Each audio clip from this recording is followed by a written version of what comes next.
High, আমি ঈশিতা। তো দেখো, পাহাড় ভ্রমণের পার্ট 2 ভিডিও নিয়ে চলেও আসলাম। আজকে আমরা পৌঁছে গেছি গুফা পাতাল ভিউ পয়েন্ট। তোমরা অনেকে গুফা পাতালের নাম শুনে থাকবে, না শুনে থাকলে তোমরা একটু গুগল করে নিতে পারো। তবে এখানে কিন্তু দেখো জাস্ট চড়াইটা এত উঁচু খাড়া ছিল যে বলারই বাইরে।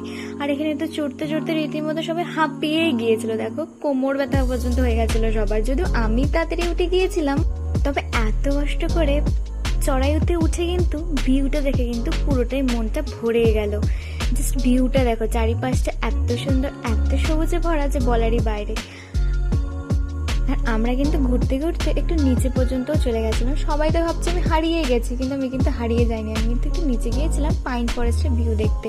আর তোমরাই দেখো, এখানে মেঘগুলো এত কাছে দিয়ে ঘুরছিল যেন মনে হচ্ছিল আমরা কোনো স্বর্গের রাজ্যে চলে এসেছি। আর এখানে দেখো তোমাদেরকে সবাই হাইও করে দিচ্ছে। এখন তোমরা একটু ভিউটা এনজয় করো। তবে বর্ষার দিনে পাহাড় আসতে গেলে কিন্তু তোমাদেরকে মাথায় রাখতে হবে একটা জিনিসের ভয়ের, সেটা হচ্ছে জোক। আর এই জোকের সাথে আমার সাথে কি কাণ্ড হয়েছে সেটা থাকবে নেক্সট ভিডিওতে। সেজন্য কিন্তু পার্ট 3টা তোমাদেরকে দেখতেই হচ্ছে। আর এখানে এত সবুজে ভরা গাছ, আর যেহেতু বর্ষাকাল ছিল চারিদিকটা ফুলে ভরে ছিল জাস্ট। তবে বর্ষার পাহাড় কিন্তু আলাদাই সুন্দর, যেটা তোমরা বর্ষাকাল না আসলে বুঝতে পারবে না।